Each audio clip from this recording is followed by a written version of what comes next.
Running on the marked path is far easier than running where you have no clue where you're going. It is one thing to get lost in your vehicle with plenty of gas. It's another when you're on foot. And I've done both. When I travel, I get to explore wherever I'm staying on foot.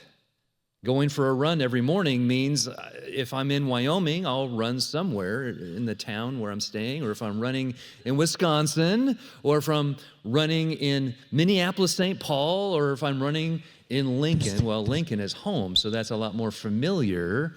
And it's one of those towns laid out as a grid, north, south, east, west. Easy to find your way around.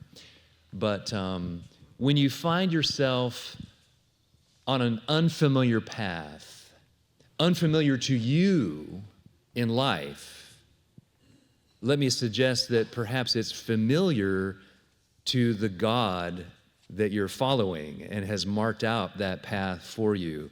This is fine. Yeah, I'd rather not hold something. When I think about when we participate in a race, at camp meeting in Lincoln, at College View, which is a mere weekend in comparison to this wonderful gathering here over 2 weekends and in the woods.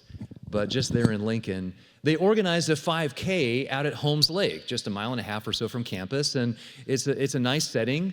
If you've ever lived in Lincoln, Doug, you know Holmes Lake, and just about every square inch of 70th and Normal. And it occurs to me that unless you're driving on Normal Boulevard, everything else is abnormal, right? But that's one of the roads that runs past Holmes Lake. And so there were organizers, hear me out, there are organizers of the race. They had put thought into this event far before anyone else. And they had mapped out the course. They had marked out, they had other volunteers along the path to encourage and to keep you on the path.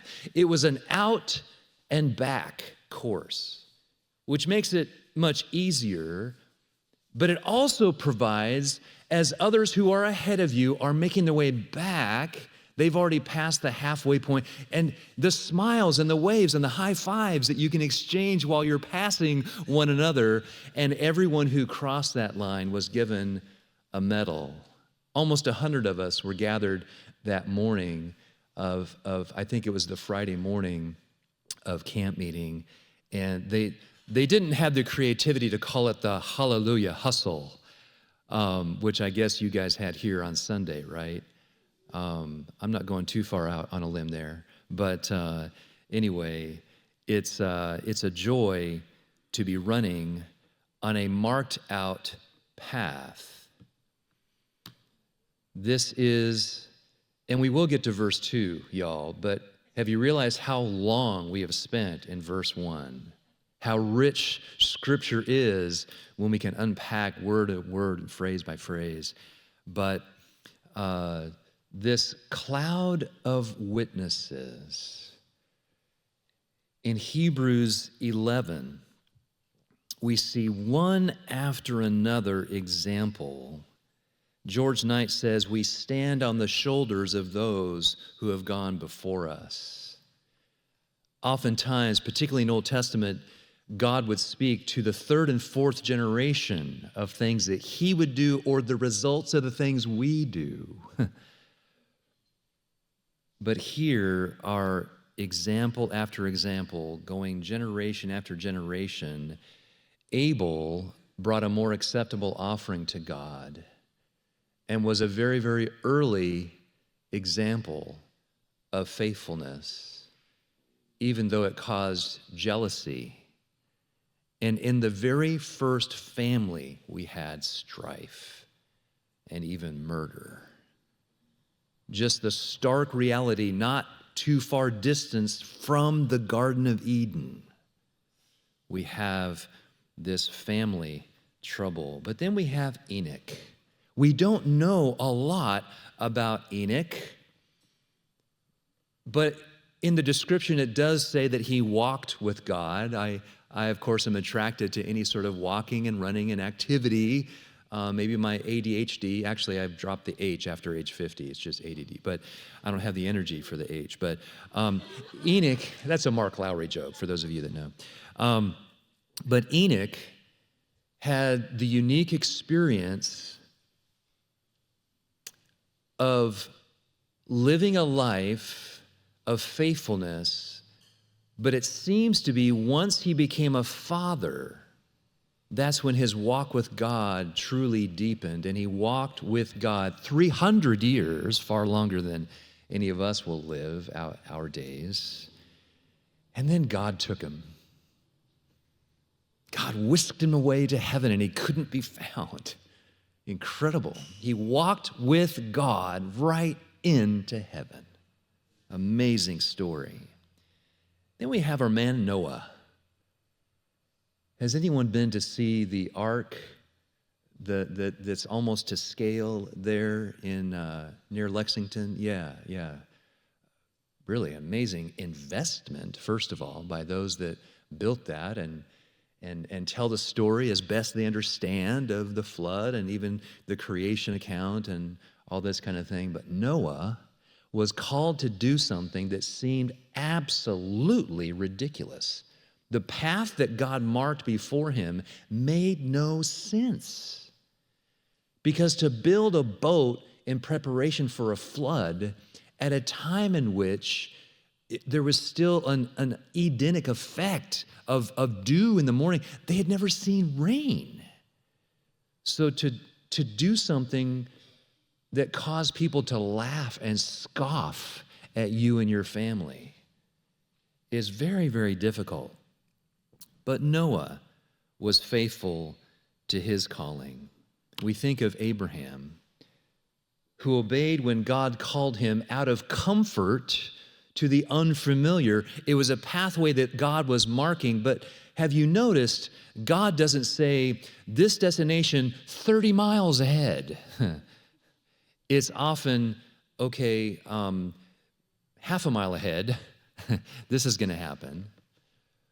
It might be nice if God gave us those road signs along life's journey to give us plenty of warning, years warning ahead, but what would we do with that time? If we knew in advance what God's plans were for us, we might ignore his daily voice. Or we might fear what God had communicated would happen in just a few years out and be just in fear of that coming. But Abraham obeyed God. Sarah was eventually able to have a child, and this marked path represents varying detours that we sometimes provide to, help God along. We have our plans while we're waiting out God's in our lives. And let's not forget Isaac.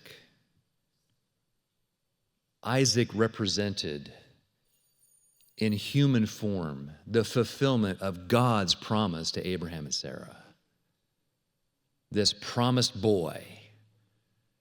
Every time they looked at him, they could smile, because he represented that God had come through for them in their journey of faith in which they had waited so many years for him to come along.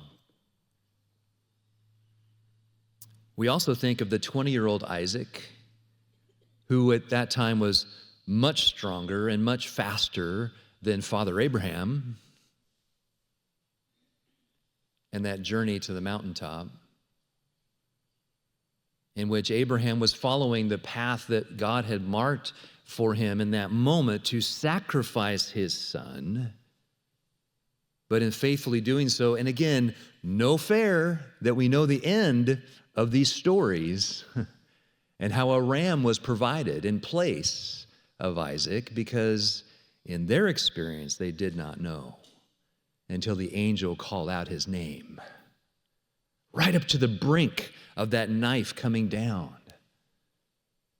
So when we speak of our journeys of faith, it's with humility, it's with sacredness, it's with respect, it's sometimes with a little fear, We don't always know where things are going, like riding a roller coaster in the dark. We don't know where the next dip or turn may come. But if we're strapped in with Jesus, okay, Lord, let's go. We think of those that followed in completing fulfillment of Abraham and Sarah. There was Isaac. Some demonstrated their faith in actions, others simply in their words or promises. Again, Isaac promised the future of his sons, Jacob and Esau, and then Jacob blessed each of Joseph's sons and bowed in worship as he leaned on his staff. This, of course, is very late in his life. Then there's Joseph. What a story of faith. The favored son, the most well-dressed, and yet scorned by his jealous brothers. The chosen one, the mocked and ridiculed one, perhaps a type of Jesus, our man Joseph, who as a teenager went on his father's errand to check on the rest of them, only to be sold into slavery. We know the story. And yet over and over, from slavery to imprisonment to the palace, the Lord was with Joseph. Even as God called Moses at that burning bush, and Moses argued back, I know you're marking out a path for me, Lord, but surely there's somebody else, and I'm a little slow at speech, and you know, my brother Aaron would make a much better, excuse after layer of excuse. And God simply said, I will be with you. I will be with you. Precious promises in our walk of faith. I jumped ahead, I know. Moses' parents showed their faith by hiding an infant. How successful have you been in hiding an infant? They're a little noisy at times, but they were doing their best because they just saw the promise in his little infant face, and he was indeed a beautiful child. I'm sure a handsome dude later in life. But he was not afraid to stand to his principles. He refused to be called the sons of Pharaoh's daughter and left the land of Egypt.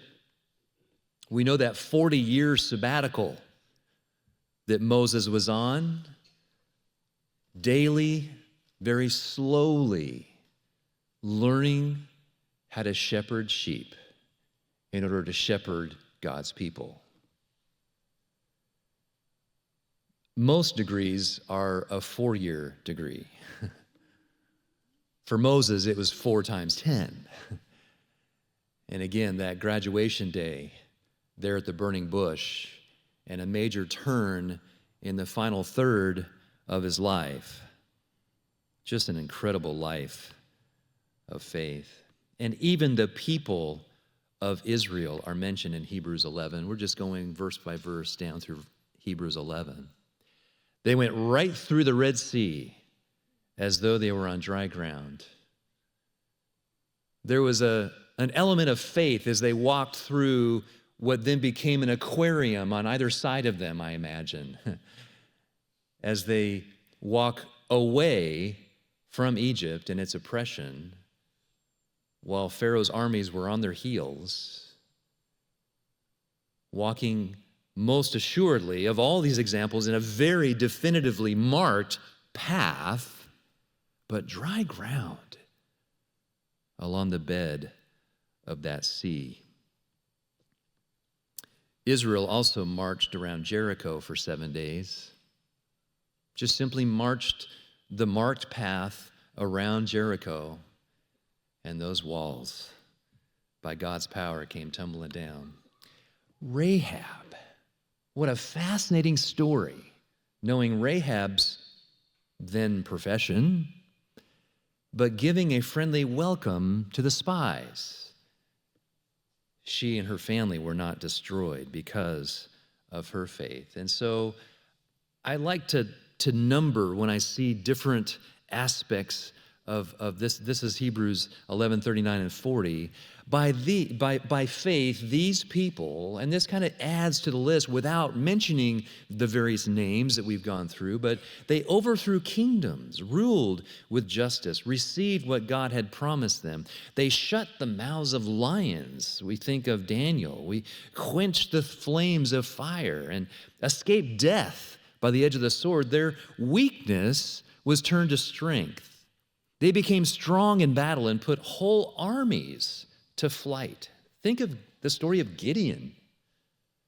God said, you have too many people, over 30,000. No, send a lot of them home.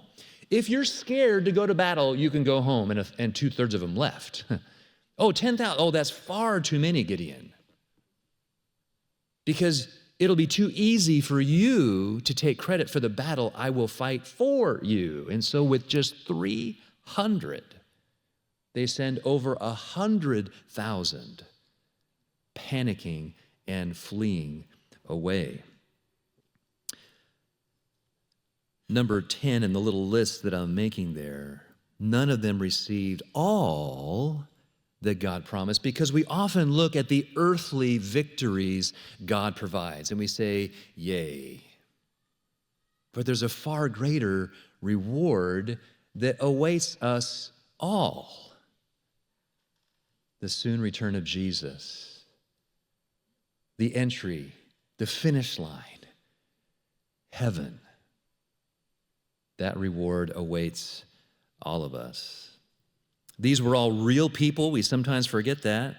They all had to make choices. Noah to build a boat, Abraham to pack up and move, Moses to lead or not lead.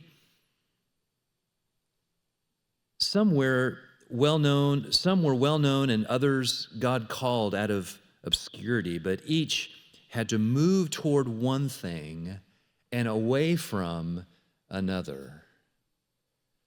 A bit of a couch to 5K, to move away from the comfortable and to move toward perhaps the uncomfortable, at least the unfamiliar, to reach a goal that God has in mind.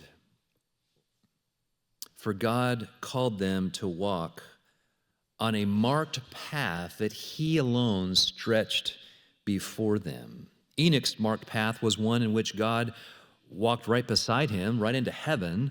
Noah's marked path included building an ark and sleeping with animals. I sure hope that ark was well ventilated. That one window doesn't sound like it would have been enough. Abraham's marked path was leaving the comfort and familiar of the surroundings. Perhaps even more challenging was the test Abraham endured, obeying God's command to offer Isaac. And Moses' marked path, many crossroads, a 40-year detour, and his unforgettable road sign of a burning bush. And he knew it was time to re-enter the race. Let me suggest, with all this talk of running, that it's not always about being in a hurry. The human race implies such.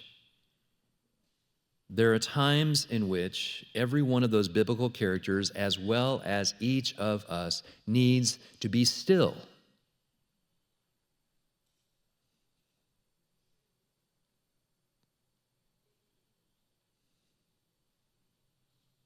But it's hard in the busyness of life, even for 10 seconds, to go by. Be still and be reminded. Know. To know is an act of certainty. I know in whom I've believed. Be still and know that I am God. 8 simple words that will often come to my mind as I'm out running in the morning. And yes, I'm moving even while I'm having thoughts of being still. We're making a lot of parallels between the physicality of life and the invisibleness of our faith. But I will suggest that silence and solitude is an important act in our walk of faith. Everything works better if you turn it off and back on again, including people. Sometimes we need a little bit more than just a quick reset, but a hard reset in which you power down. But for my Apple product friends, have you ever powered off and slid the little confirmation thing and the screen goes black? And then you hold that button and you wait anxiously for that little Apple thing to appear once again so you can re-engage with whatever you were doing. We don't have to do it very often, but it's amazing how even a few moments seem like an eternity when you're thinking of all the productive things you can be doing. I pause on this Thursday morning to suggest that rest, taking a step back, is very much a part of how God hardwired our existence. We think back to the story of creation.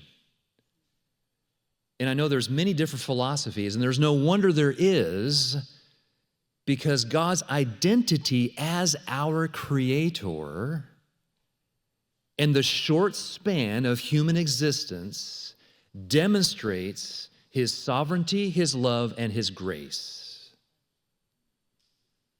Without getting into any argument here this morning, to believe in a millions and millions of years length of time of humanity, I don't believe in a fallen state demonstrates any sort of love and grace of God.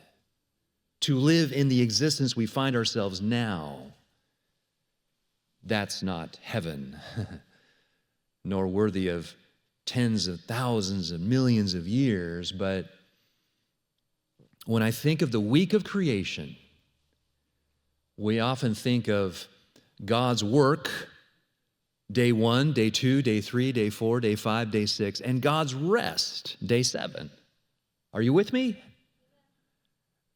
There is no other place you'll find that 7-day weekly cycle outlined. You'll find the lunar cycle, which helps us from month to month. We'll find that the Earth's travel around the sun takes approximately 365 days. Nature speaks to the months and years of our existence, but the 7-day week, from where did that come? But from the Creator's hand. Let me also submit that it doesn't imply the pattern for us to work our tails off for 6 days only to collapse on the 7th of each week. I don't believe that's good stewardship. Even as we look at the Creator's activity during the week of creation, we see him speaking words and things came to be. In fact, I think the very best explanation is found in Job. Toward the end of the book of Job, and what a journey, what a race Job ran in his life. But when God asks Job, "So where were you when I laid the foundations of the earth?" Again, we seek to understand as best we can as humans, but again, we see God say, "Let there be light." We see God say, and things come to pass, but each day God paused and he surveyed what he had made and he called it good. What if that also became a discipline of ours each day, to even just pause and survey and count our blessings and even our challenges and just give it to God? And then, of course, each week, not just a pause, but a full stop from our labors, from our strivings, to truly lean into the God who has provided our salvation. a wonderful picture of God who invites us to use our energies to be productive, to do meaningful work, but to also combine that with rest. We return to Hebrews 12 and returning even to this idea of endurance, because endurance doesn't come overnight, and it doesn't come without making decisions about what needs to be left behind. This morning on my run, I chose, without much thinking, but I chose not to carry my suitcase. Would that make any sense? No. That's needless weight. All that stuff, my toothbrush, whatever, that'll still be there when I get back. Busyness is a weight. Without realizing it creeps in through many different sources. And since 2007, our smartphones have made our brains busier than they've ever been before. We are constantly available to those we love and telemarketers. We used to carry a home line, one that there's an actual wire, at least to a transmitter for the wireless phone, but we used to carry two phones, our cell phones, but also a home line, and we would only publish the home line, and that's where the telemarketers would call. But no, now they find us over the cell phone and via text and everything. But it's not just our smartphones that cause us to be busy. The book of Daniel makes reference to people will run to and fro as we're approaching the time or in the time of the end. I think there's application, there's parallel to that as we watch society around us and as we say no to at least some of that busyness. Now, I'm not suggesting we not be busy or swing the pendulum over to say that we should be lazy. No, of course not. But we can often find ourselves being busy doing things that don't really need to be done, or they should be done by other people, perhaps. Or perhaps our busyness is just worrying about things for everyone else. Jesus invites, "Come to me, all of you who are weary and carry heavy burdens, and I will give you rest." That's the best deal going. You bring Jesus your burdens, and in exchange, he'll give you his rest. Oh, that's grace. Take my yoke upon you and let me teach you, because I'm humble and gentle of heart, and you will find rest for your souls. So there are several ways of spelling soul. As a runner, I think rest for my S-O-L-E.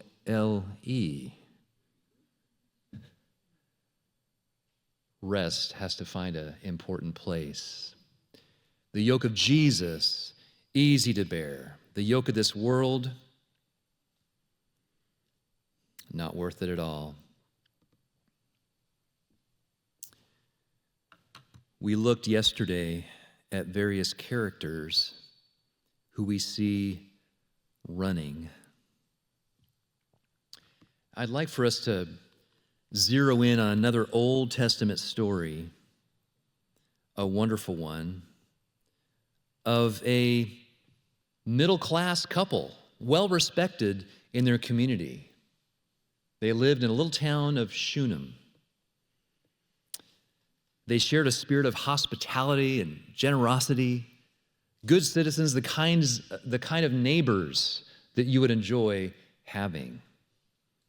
The prophet Elisha made it a habit to pass through Shunem on his travels, where he often found the hospitality and the persuasiveness of the woman of Shunem, who would not invite Elisha to dinner. She would tell him, "You are coming to our house for dinner."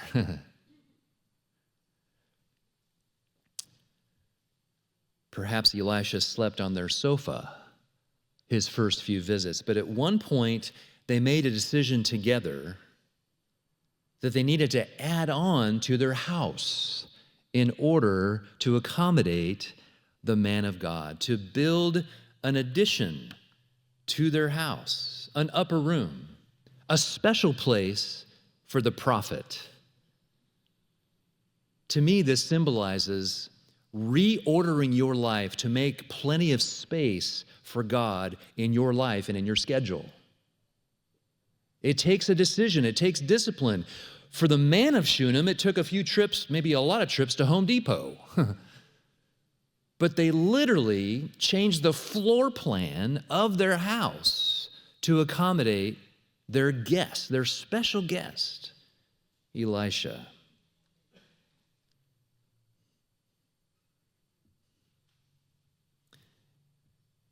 It is as if these godly people were saying, we desperately want to make room in our lives for this man of God every time and any time he shows up.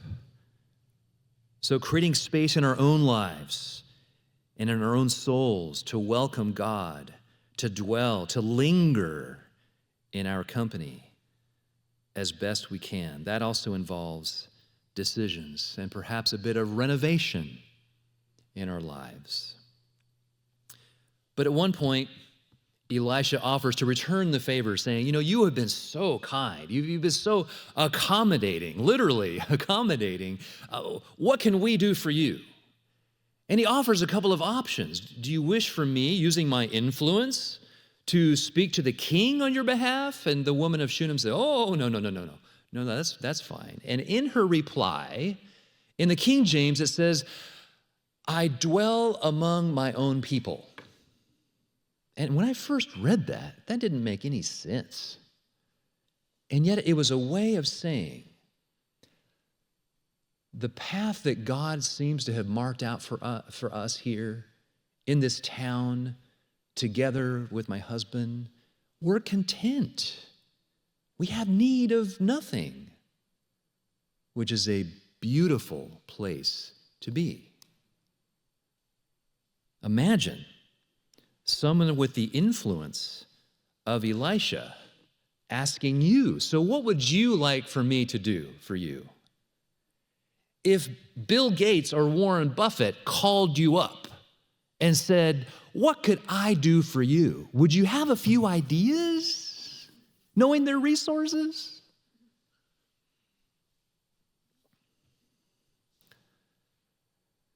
Well, Gehazi, who hadn't yet had his fall, but our buddy Gehazi, he points out that, well, as they're talking, I'm sure after a wonderful dinner, as Elisha and Gehazi are talking, he said, hey, have you noticed? They have no kids. And I know it's impolite, Elisha, so forgive me, but he's really old, the husband. Perhaps they could receive the blessing of a child in their older age. You've been so concerned for us. What can we do for you? To which Elisha claps his hands. He says, that's it. So Elisha prophesies about this time next year, you shall embrace a son. To which she goes,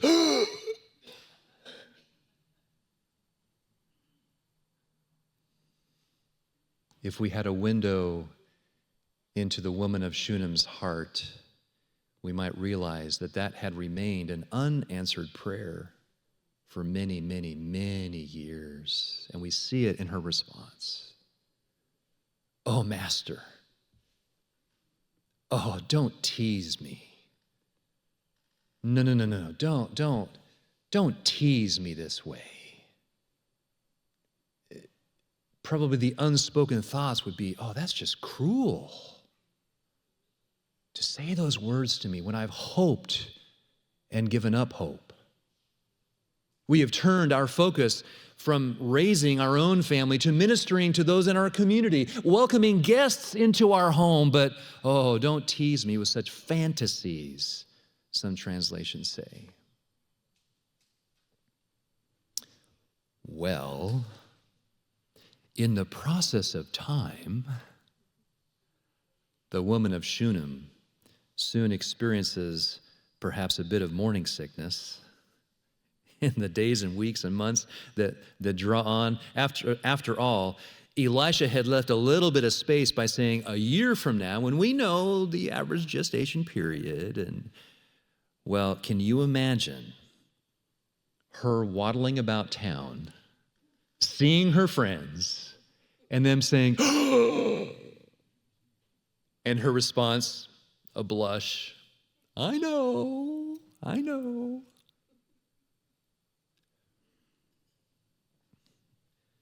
But like Abraham and Sarah, that boy, that little baby boy born to them, seemingly represented the fulfillment of every promise God had ever made to them.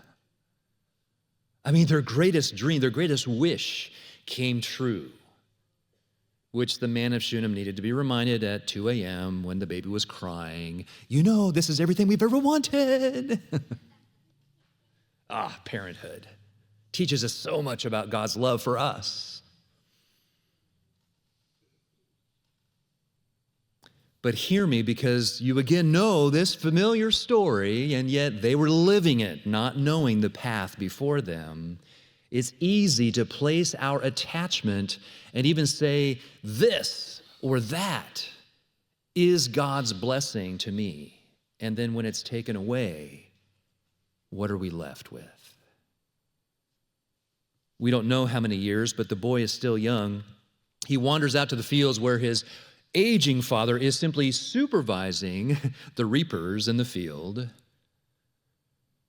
And something happens to this young boy. And he starts hollering, my head, this pain in my head. And, well, the old father only knows to call a servant and command them to carry the boy to his mother, whom she holds closely to her as his life ebbs from him by noon that day. The boy dies in her arms. Where does that leave this woman in her faith journey?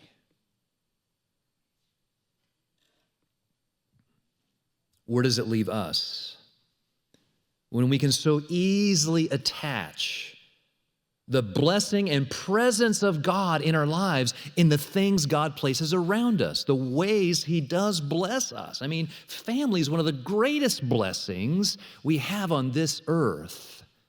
Sure, possessions and whatever else that has a place of comfort, but the people, the characters of our lives are what we carry to heaven. And again, this boy, so young, so full of promise. This is about as sad as it gets. It's one thing when the casket is full size and the person has lived a, quote, full life. Oh, not fair when the life of a young person is taken. Oh, it just hurts extra.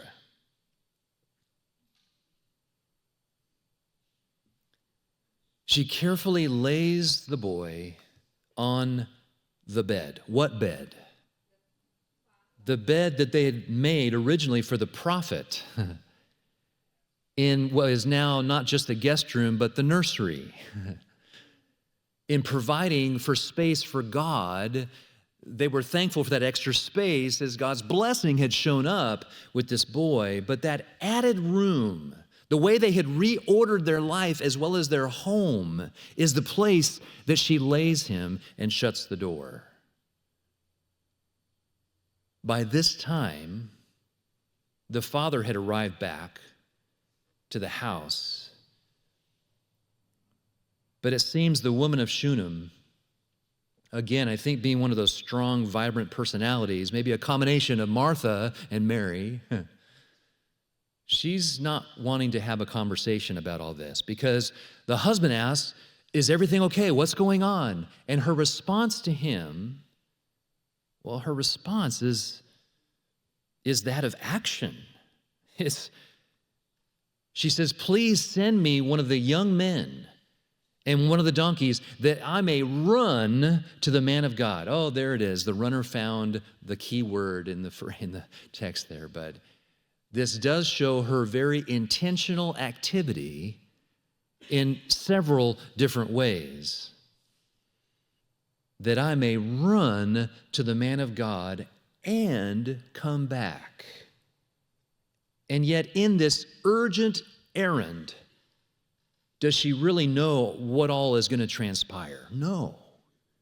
Like when Abraham and Isaac marched up the mountain and he said to the servants, we're going to go and worship and we will come back. You remember his faith. But when asked what was going on, she responds, it is well. Which can also be translated in a different tense, it will be well. The original language is the same, and yet we find application for both. It is well or it will be well. The woman tells the servant holding the donkey's bridle to step on it. I will tell you if you're going too fast for me. As she turns her face toward Mount Carmel. Carmel, the place we referenced yesterday, where Elijah had prayed and God answered with fire and rain. And off she and her servant run, panting and praying and hoping and more panting as they go. It seems they're creating such a cloud of dust that Elisha and Gehazi can see them coming on the horizon. Hey, Gehazi, do you see what I see out there? Are my old eyes deceiving me? No, there's somebody coming fast. And there's two, there's maybe a donkey. And now again, if it was a messenger, they would be alone. It would be a single runner. Something must be wrong to see this coming on the horizon. And so our man Elisha tells Gehazi, well, run out there and see what's going on. Gehazi meets them. And he says, is something wrong? Are you all right? Is it well with you? Is it well with your husband? Is it well with the boy? He asks, to which she replies, it is well.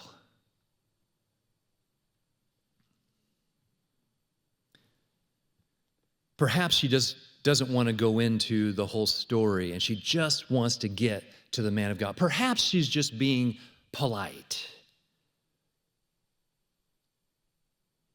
But she reaches Elisha.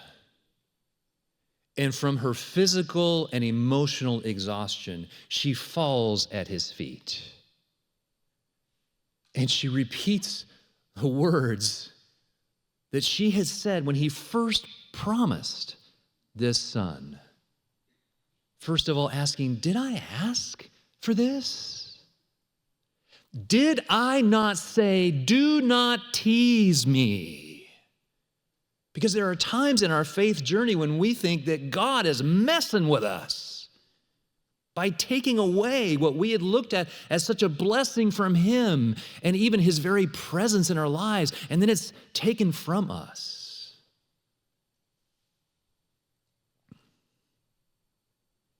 Well, Elisha orders Gehazi to do some more running. Go ahead of us, go quickly. And the woman of Shunem, bless her heart. We say that a lot in the South, bless her heart. She is not going to choose to walk at the pace of the prophet. She says to Gehazi, I'm coming with you, and I hope you can keep up with me as they take off toward Shunem. As instructed, Gehazi enters the room of the boy and holds Elisha's staff over him, and nothing happens.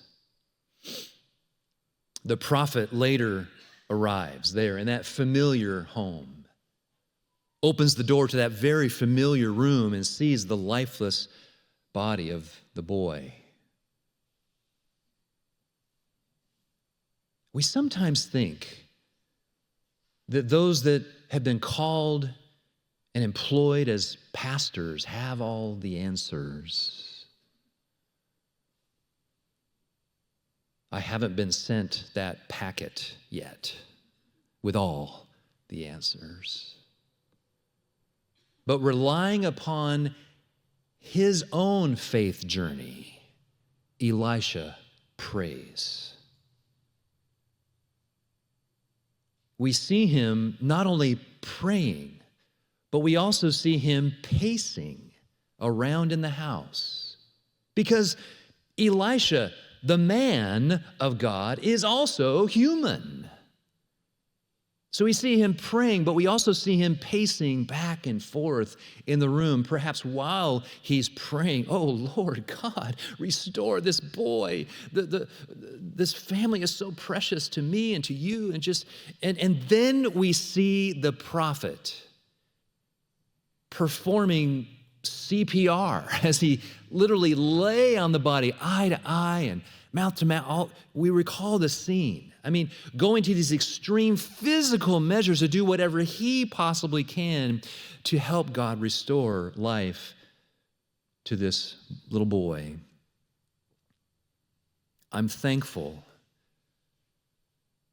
for the giver of life, God himself, who knows far better than we. We are simply told to number our days. Make every day count. Because in the span of eternity, someday it won't matter. Time will be no more.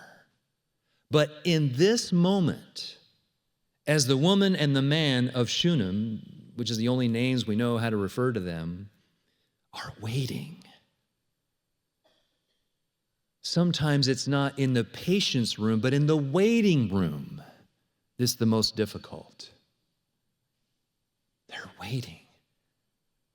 Like an expectant father waiting to hear that baby's first cry.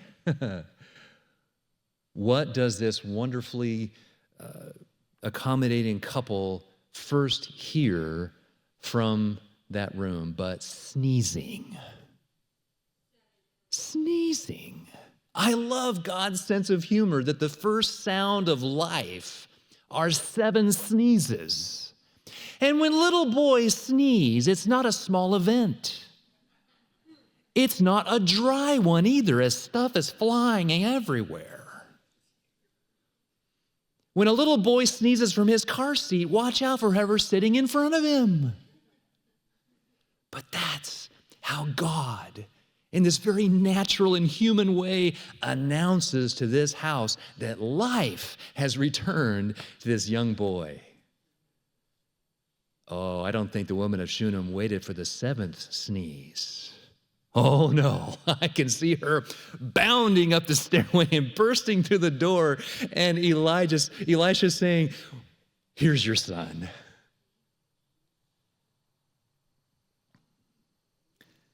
It's a beautiful story. And yet, I am struck by the faith of this woman to her husband, to any stranger along the way to meet the man of God, to Gehazi, to each to respond in seeing the earnestness on her face, to see her running, which again was not an acceptable activity for an adult woman in Middle Eastern culture, and for her response in every time to say, "It is well. It is well." We could conclude with their community status, they could claim it is well with our popularity.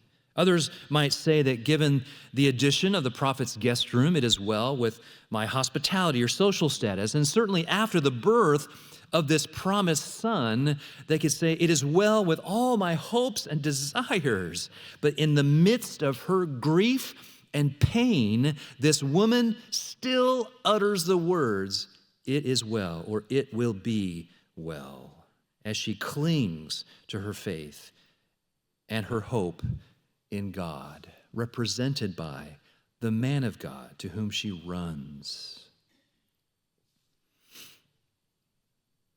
It's a familiar story, and yet we must realize that many, if not all, of the songs we sing are written by a human, and there's a story behind them.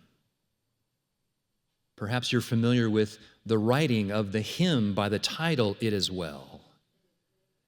It's a story of a middle upper class family, the Spaffords, who Horatio was an attorney and Anna, the mama, raising 4 beautiful daughters in Chicago, 1800s.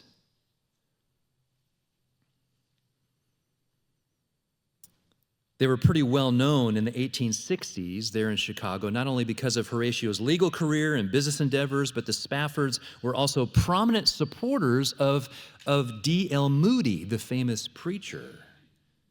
But in 1870, they lost their only son to scarlet fever at age 4. So similar to this family in Shunem. Whereas this family had had a girl and a girl and a girl and a girl and then a boy. The very next year after the loss of their son was the Great Chicago Fire, in which Horatio's investment properties were burned to the ground. Aware of the toll that these disasters had taken on the family, Horatio decided to take his wife and 4 daughters on a holiday to England. A pretty major endeavor in travel at the time in the 1870s. But D.L. Moody was going to be doing some evangelistic meetings over in Europe, and they thought they might go and join in and show their support, and then the trip is planned. They travel to New York to catch the French steamer, the Ville de Havre, to cross the Atlantic. But just before they set sail, a last-minute business development forced Horatio back to Chicago, sending his wife and 4 daughters ahead.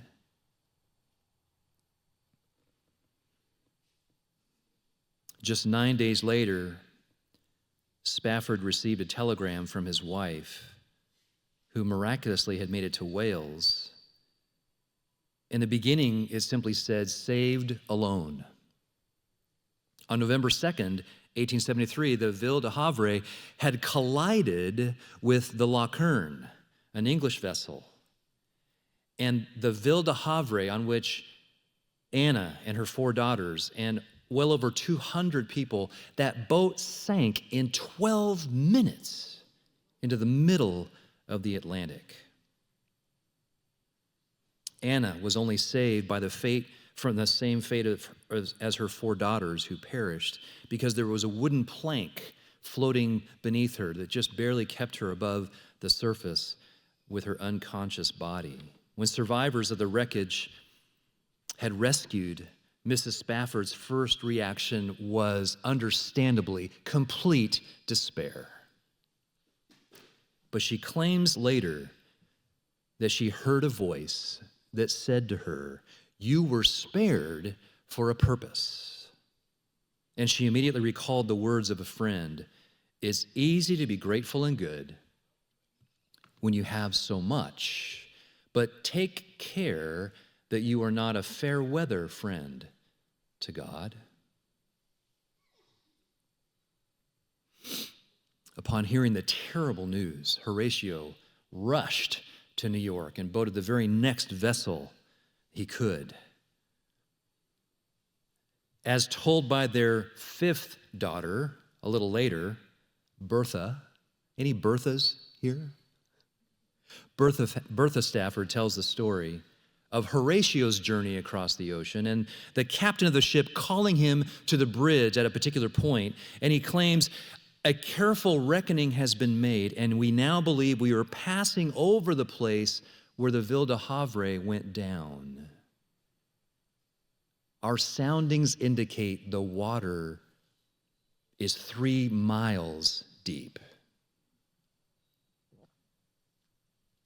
You can imagine what this would do to a father's heart to know he's passing over the place where his 4 daughters perished. Horatio returned to his cabin. And maybe it was in that moment or the moments that followed that he penned the words, "When peace, like a river, attends my way." Now we know why he wrote, "And when sorrows like sea billows roll. Whatever my lot, thou hast taught me to say, it is well. It is well with my soul." How can a follower of Jesus say that when so much tragedy has come around them? Because he's saying it is well with the soul that Jesus has saved, and the eternal path that lies before me because of Jesus, that cannot be taken away, even when things around me are. It is well with my soul, even when it is not well with a lot of other things in my life. But it's difficult for a soul to be able to claim that. I want my soul to be so in tune with God's heart that my surroundings don't deter my constant thought that in his hand it is well with my soul. As Anna Spafford recalled, again, it's easy to be a fair weather friend to God. Like the Shunem family, they made room in their lives for God. They took the prophet at his word, and when trouble struck, they ran to him. The same pattern is true for us as well. It could be that when it appears we are at the end of a well-marked path on this earth, it is only indicating its continuance when Jesus returns. When we reach an unexpected dead end, and we are devastated beyond belief, perhaps we can only cling to the words found in the not-so-familiar verse of "It is well." This was in an era in which sometimes hymns had 10 or 12 verses in a day in which we sing first and last. Here's a verse of "It is well" that perhaps you haven't heard. "But Lord, 'tis for thee, for thy coming we wait. The sky, not the grave, is our goal. O trumpet of the angel, O voice of the Lord, blessed hope, blessed rest of my soul." Heavenly Father, we claim today that regardless of the race of life we find ourselves in right now, whatever obstacles, whatever difficulties, whatever trials that surround us, because of Jesus, we can claim by faith it is well with our soul. Oh, there are unresolved things present in our lives.